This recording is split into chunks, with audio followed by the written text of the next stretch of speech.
Hey, what's up, guys? Tugi here, back again with another episode of Draft to Glory Goon Squad. And today, in the aftermath of a Stanley Cup victory and another solid draft, we get right back to work in trying to keep this team together in preparation for another hopeful Cup contention run season. I don't know, phrase it how you want. You know what I'm trying to say here, though.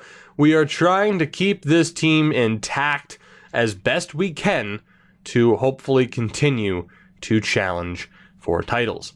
Now that, my friends, is easier said than done when, for example, you have players like Clinton Likens who are looking for some pretty damn big contracts. Now, I am going to start off here by using the 85% trick, and I'm going to hope that it works on some levels. I could drop Likens down to about 6.75. I'm going to offer him $7 million. We won't go with the full deals. My main focus is going to be, first and foremost, on the UFAs, because, of course, with the RFAs, I can offer them whatever I need to. Or with the RFAs, I can qualify them, I should say, and we won't necessarily have to worry about it. So I'm feeling okay in terms of maintaining and still, holding on to all of our RFAs, although I am worried about the money. I am very much worried about the money, not only for this offseason, but in the future, because some of these contracts, I imagine, are going to be a bit ridiculous, like Aronson's, for example, who, at best, we can drop this down to like a 5.5 or 5.05, and he might still accept. I'm not sure. We are going to have to make some tough decisions. Depending on what the team looks like by the end of this, to be honest, maybe it won't be the best time to make a cup run. How much? Oh my God. See, case in point here. Like, I know he's our top line center, so technically he's worth that to us. There's no way he'll let me drop that down to 7.5. I'm going to go like 7.8. I don't even think he'll let me drop it. I wonder if I offer him exactly what he wants, if he'll accept it. I'm almost convinced that that's not the case. I'll offer him exactly what he wants and we'll see what he does, but I have a bad feeling I'm going to have to offer him more than that. Connor Roberts, I'll actually give him exactly what he wants. That's fine. And we'll see what happens from there. This is going to be really a pivotal episode in this series. Again, I really wanted to make sure that we won the cup in the last episode, and I'm so glad that we did, because I knew that this wall was approaching, where we were going to have to start losing players, as Likens rejected, Sigalet's back, Graves rejected, see, case in point, Aronson declined, Roberts and McDonald, Finley, Carter, all accepted. So it's not actually that bad of a success rate there in terms of getting players to retain for a little bit less than their asking price. But we're down to $35 million. We still have some big UFAs to sign, not to mention the RFAs. We are in trouble here in terms of getting these players to come back. I'm going to drop Likens to I don't even know. What the hell was the original price? Like 6.9? 6.7. All right. Well, he accepts 7.5. I don't even know what I offered him last time. Let's try 7.5. Jay Graves, I'm going to have to offer him a little bit more. I'm going to try 8.4. And despite what I said about him being our top line center, is he actually worth that? I don't think he is. But these are the decisions that we're going to have to make. Do we want to just kind of say, to hell with the idea of going for it this year. Let's make sure we're, I guess safe and secure, for lack of a better term, heading into the next couple of seasons. Because again, the plan is to go the full 25 years, much like we did with the original Draft to Glory, as Likens, Graves, and Aronson all rejected again. Tremendous. Oh boy. All right, so I'm going to offer. Wow, Graves still rejected. Are you kidding me? This is tough. This is very, very tough, and I can nearly guarantee you that we are going to lose players in this episode alone. I'm going to try to save a little bit of money with Likens. I'll go up to 8.5 with Great. You know what? I'm going to drop that to 1 year. and then go like 8.2 for Graves. Maybe he'll accept that. And then Aronson as well. I'll drop him to 1 year, and we'll offer him $6 million even. And we'll see if that works. There is no way, from what I can tell right now, that we're going to escape this episode without losing a longtime member of this team. I just don't see how it's possible, because we still haven't signed certain RFAs. Likens, Graves, and Aronson have all accepted. So we were able to sign Likens long-term. Graves and Aronson, we were able to bring them back for 1 year, which at least gives us the ability to potentially sign other players that we need to. $16.5 million left. And when you look at some of the RFAs, that money is going to go very, very quickly. I will focus first on Chelios, who we might be able to get the 85% trick to work on, and if we could, that would be tremendous. We'll drop it down to 5.225 for 3 years. Marty as well. It's at least worth negotiating these contracts rather than just giving up. We need to save money wherever the hell we can. You could argue, and I'd agree to a certain extent, that maybe with some of these other deals, Nolan Foote's deal that he's currently on now, which I believe expires at the end of this upcoming season, the Brodin contract. Now, there's no guarantee that it would have happened, but trying to get them on better deals at the time of signing what they're currently on now may have been a better approach, as I'm just going to offer everybody a deal right now, and whoever accepts, beautiful. That's basically how I'm handling this. We'll drop Kaufman down to 4.65. I don't know who we're going to lose, and that's the problem. And then you have to factor in player progression, and just I don't know. This is gonna be tough. I kind of wanted a nice, calm, relaxing episode, but the second I took a look at these contracts before starting this episode, I knew we were in for a pretty rough go, and that is indeed proving to be the case. Koski Ranta wants 1.85, huh? Can drop him down to like 1.6. I could actually drop him to 1.75, or yeah, I could have dropped him to 1.75, whatever that works too. Nabokov 1.475. Oh boy, I'm not looking forward to this. Like, this is the easy part. Just sending out these initial deals. It's after this where we might have to make trades early on. Like, I don't know. It's tough to see that light at the end of the tunnel, and again, it's tough to know what the right choice is as far as who to keep and what moves to make. The end goal, if the end goal is keeping this team in cup contention, which is what I'm aiming for here, then it's not that bad. However, if I don't know, it's a completely different approach if we weren't to go about it this way. So I don't know. I just don't know, guys. But for now, let's keep moving along. At the very least, if I set us up for cup contention and then we decide that we actually just kind of want to play it safe, maybe get rid of some of these guys that we'd be at risk of losing anyway. For example, we just re-signed Graves. There's a chance I might not be able to bring him back next year, as Chelios rejected. Horkoff is back. Osborne rejected. Grossman accepts. Marty rejects. Fleury, Delzato accept. Kaufman rejects. Vance, Oduya, Janik accept. Reefers declines. Koski Ranta, Nabokov accept. All right. So what does that put our current situation at as far as cap space? 9.9. 9.9 million. Okay. So UFAs were fine. RFAs, Chelios, Dick, Kaufman, Reefers, Osborne. There is not going to be enough money to go around. Especially, there's not. There is not enough money to go around just for these guys alone. And then when you talk about players expiring next year, if it would show me, that would be great. Oh, let's see. Just for skaters, we have Burnett, Gustafson, Nabokov, Koski Ranta, Green, Roach, Aronson, Graves, Nolan Foote, Nestorov, Cullimore, Oduya, Fleury, Janik, Wharton, Kress are all RFAs, and you can imagine how much money Kress is going to ask for. Goaltending, not as bad because at least Brodin's locked up, but you can see my concern As I mentioned, this is why I wanted that cup win out of the way, because we always hit this wall, whether or not it's Draft to Glory or even, say, rebuilding Hockey Town, where when you have this much talent coming in, you eventually hit that wall where you can't afford everybody. So for now, man, who takes priority?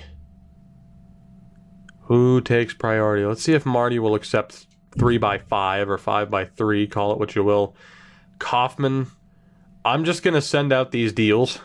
Whoever accepts, cool, basically. Whoever doesn't, it is what it is. I'm going to drop that down to $2 million for Reefers. And then Chelios, we'll drop it to $6 million even, 6x3.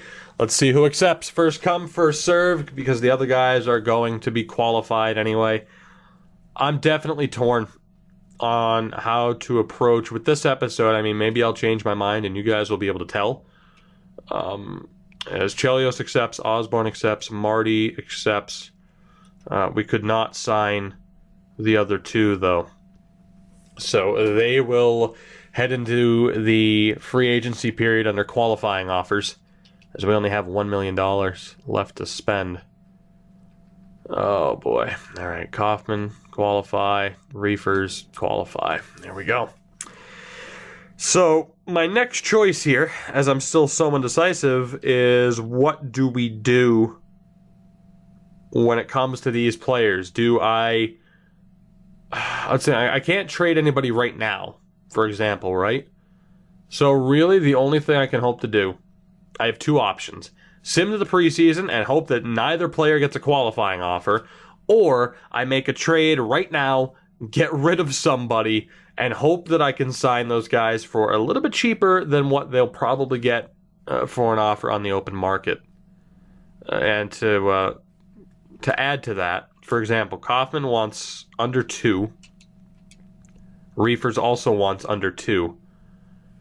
So I imagine both of them are $3 million on the open market rather than $3 million, under $3 million combined, really. Or, roughly. I'm not even trying to work on math here. So talking about who we'd have to get rid of, I mean, we're looking at, oh, man. God damn it, I don't want to math right now. Stop it, leave me alone. So 1.1. Alright, so they're both 1.1 even. Damn it, I thought they were 1.9 for some reason.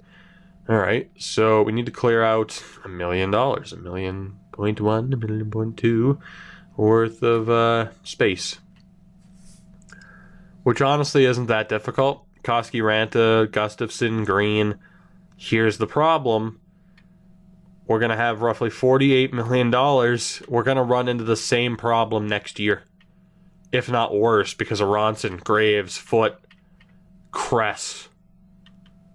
I mean, imagine just how much those 4 are going to ask for, not to mention Wharton. I can't help but think the best thing for this team is to maybe just kind of blow it up now. I can't help but think that's the best way. And blow it up, obviously still keep some prospects, but for these players, like I'm going to keep McDonough, obviously. I'll keep Likens. But there are just some guys that are, it's not going to happen here. So, if we get rid of Gustafson or Koski, Ranta, we'll be okay. Maybe even a Green, who isn't going to get better. Not that either of those two are at this point anyway. I gotta be honest, I'm thinking to the defense here. And this is something I was worried about anyway. As it stands, is Delzato already top 4? He is. As it stands, heading into this season, we're going to have to rely on McMillan or Delzato being okay with third line time. And I don't exactly want to get into having to play the morale game, since we accidentally left that on, of trying to keep one of them happy by forcing them onto the power play or the penalty kill. So perhaps the best way to go is by moving one of these two guys, and the best option I mean, aside from stick checking and his shot, is McMillan. Del Zotto has the advantage there. But McMillan's already 2 points better. I think I got to go for McMillan. So I'm thinking I'm going to move Melvin Del Zotto. That'll clear out some extra cap space. We'll avoid a situation heading into next season as far as someone potentially not being happy with their ice time. We'll be able to sign our last 2 RFAs, and we'll be safe for this season, and that will at least get us to the point where next, at the beginning of the preseason here, if that's where I stop the episode, I can at least get the feedback from you guys as far as what do you think we should do. Now, I'm willing to just do this trade, Del Zotto, for a second. However, they're not. Now, normally, I only want to do 1-for-1 trades. I'm willing to tack on a 7th rounder here if that will push it through, which it didn't. All right, let's find a different team. What about Boston? I want to trade him out east, preferably. Anyway, can I get the 1st rounder from the Bruins? No. But I should be able to get the 2nd round pick, no problem. Indeed. All right, so there we go. Melvin Del Zotto is out for a 2nd round pick. Unfortunately, a couple of guys aren't going to be happy about that, but I'm doing what I have to do to make this work. We have the cap space to sign who we have to sign, who is unsigned right now. And then RFAs. All right, so Kaufman. Fucking really? So his asking price just went up by over $4 million because I now suddenly have more cap space. Really? Well, we're just screwed now, aren't we? I give EA props that the players are smart enough to realize what just went down and are now asking for more money. But doesn't that tremendously screw me over? Now, I'm not completely pissed about it because, again, I was probably going to trade Melvin Del Zotto anyway. But also, holy shit, that really sucks. Will he go 3x3? I might as well offer it. I might as well, again, I'll offer Reefers 2x2. That's fair. Kaufman, I don't know. Oh my God. See, I knew we were going to have trouble here. I knew it.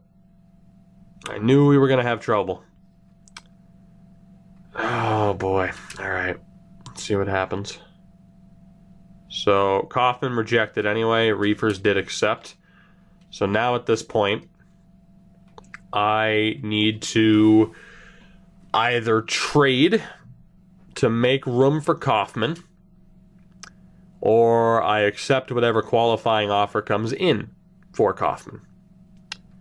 Here is the issue. If he gets a qualifying offer before I trade this, I don't know.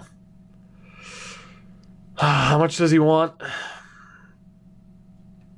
5.5. Jesus Christ, 5.5. All right.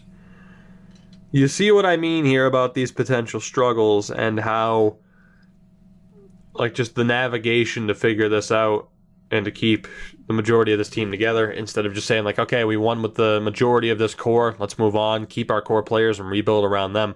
You see the difficulty here. Again, I need to clear out $3.2 million worth of cap space. So we are talking Finley. We're talking Roach, Zanetti, or some of the bigger players, potentially. I don't even know if we could trade Jay Graves with that cap hit. I'd have to retain cap for the year, but then just at least get something back for him. But just to try and hold on to who we have here, I'd have to trade Finley as well, which would leave Cullimore, Burnett, and Nestorov, which honestly works because they're going to be third pairing guys anyway. Finley's not going to get better. I think Finley's got to go too.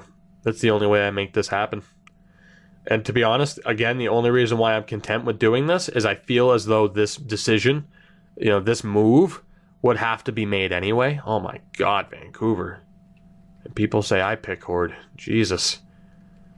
All right. Are you willing to give up a 3rd round pick in this? No? How about a 3rd round? Actually, is there any team that's willing to give up a 3rd rounder? I'd rather look there. Tampa. There we go. Beautiful. Traded him to the Eastern Conference as well, so that made sense. So let's get that offer in there for Kaufman. And we'll see what happens from here. It's only... okay, I know earlier I didn't math that I mean, come on. God damn it, EA. Playing your fucking games. Really? Simple math here. I know I'm not mistaken. 3 + 2 = 5, not 4.6. Oh my god. Alright. Well, I had to make those moves anyway. Now we're looking at getting rid of someone like Green or Nabokov on offense. As it is, we have this gigantic pile of players that are all kind of in the same bracket. Gustafsson, Nabokov, Green. I don't know. I don't know who to get rid of. Koski, Ranta. I mean, Green's... bullshit, those are Green stats. Since when? Alright, he's definitely staying. Koski, Ranta's decent. Vance, Nabokov, Gustafsson, who might be the most well-rounded of them all. This sucks. Oh my god, this sucks. How much are we paying LaPointe? 1.2. Justice is getting 1.5. I could get rid of Justice and just have it be Brooks and Sigalet, even though I don't really want to keep Sigalet. Because I think these guys could both be, even though they're not Canadian, they could both benefit from staying unsigned. So if I trade Justice, that doesn't free up anything. That doesn't free up enough, not nearly enough. How much do I have to free up to end up with $5 million? So, for example, is Green's 1.8 enough? Yes, but barely. But I don't really want to get rid of him. All right, so Green's Green's cap hits enough. Is Nabokov's at 1.275? Yes, it is. Barely. So who was between Green and Nabokov there as far as cap hit? It was Koski Ranta at 1.6. Now, I really like Koski Ranta. Well-rounded player. 61 points in the AHL last year. Only really played one season in the NHL and didn't do that well. I think I'm going to try to get rid of him, though. Again, that puts us with $6 million available, roughly. Here, you know what? No, I'm just... because I apparently mathed horribly earlier. Let's do what we got to do here. My excuse is that it's also early as hell in the morning. Let's see here. 6.3. Boy, imagine that. If I magically don't have the cap space after trading him away, I'm going to be pissed. I'm going to be pissed. 3rd round pick will never work. Might be able to get a 4th rounder for him. Yeah, there we go. Koski Ranta, we'll see you later, buddy. I should, by all means, have enough cap space to re-sign Kaufman. Aside from Koski Ranta, the moves...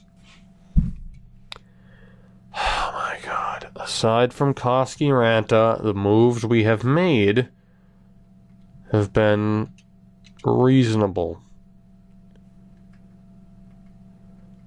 He better fucking accept this, EA. I'm not playing your games.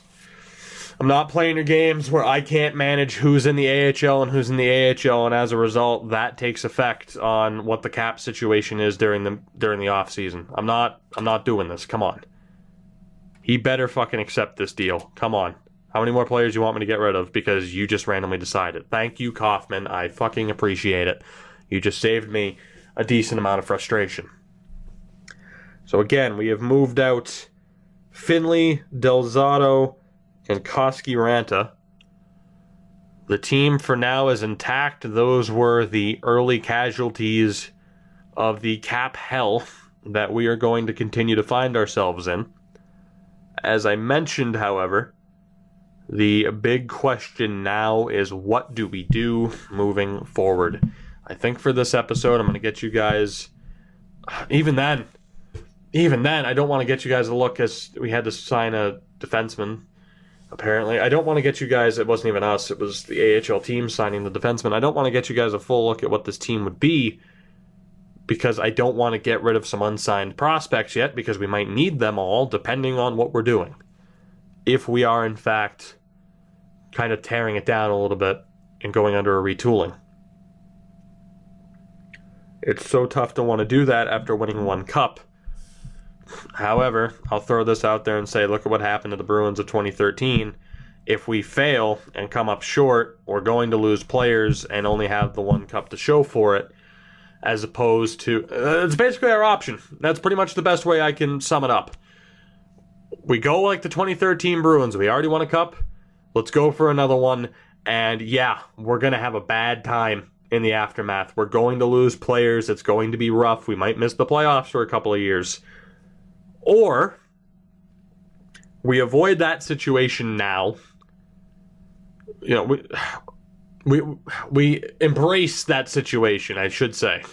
We almost willingly miss the playoffs for a few years, maybe, to kind of rebuild, retool, get some younger talent in, get rid of the guys that want those massive contracts, and we don't look for a cup in 2031, 32, 33, but we start looking for cups again around 2035, when, you know, Foote and McDonough, you know, they're in their early to mid-30s.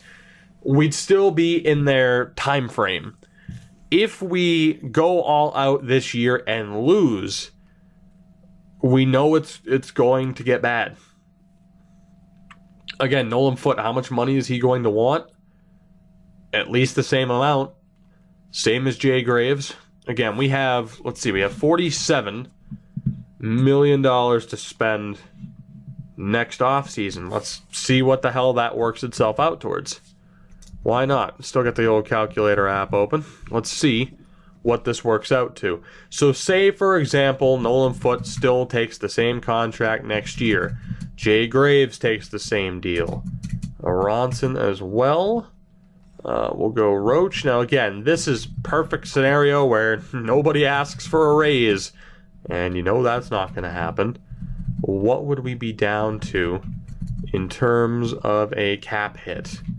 And you know Kress is going to want over $8 million, by the way. And you know Wharton's going to want over $5 million. Just through these players, the 12 listed here, we'd have $6.4 million left. Cullimore is going to want at least a couple. So we're talking, if nobody wants a raise, $3 to $4 million to work with.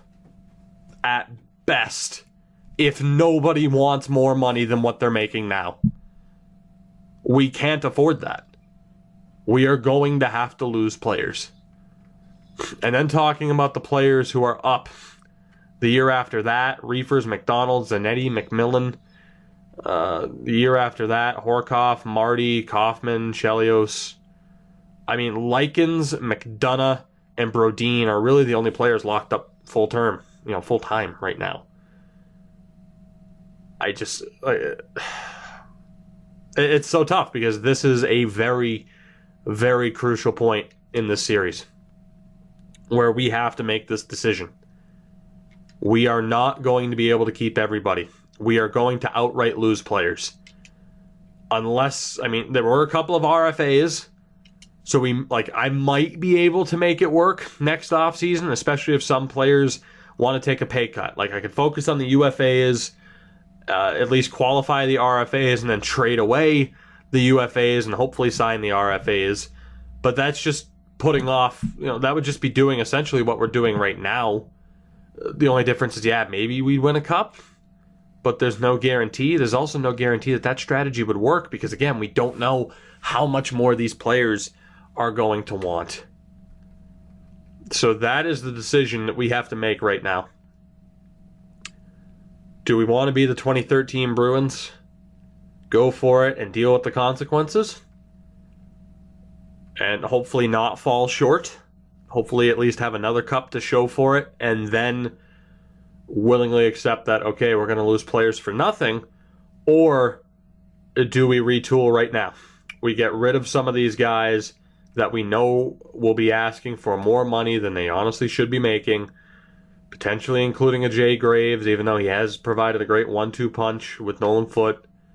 You could argue even Chelios right now might be a tad bit overpaid. Ronson. I mean, we have 6 players making over $5 million or more just for forwards. That doesn't include the defense, of which 3 are making over $7 million, and we have essentially a $10 million goaltender. Again, that Frederick McDonough contract right now is kind of killing us. I don't even know, though, if we would have been able to save that much money on it, you know? Especially, too, with how most of these players reacted in this previous offseason with not wanting to take reduced deals. And if they did take reduced deals, it wasn't by that much.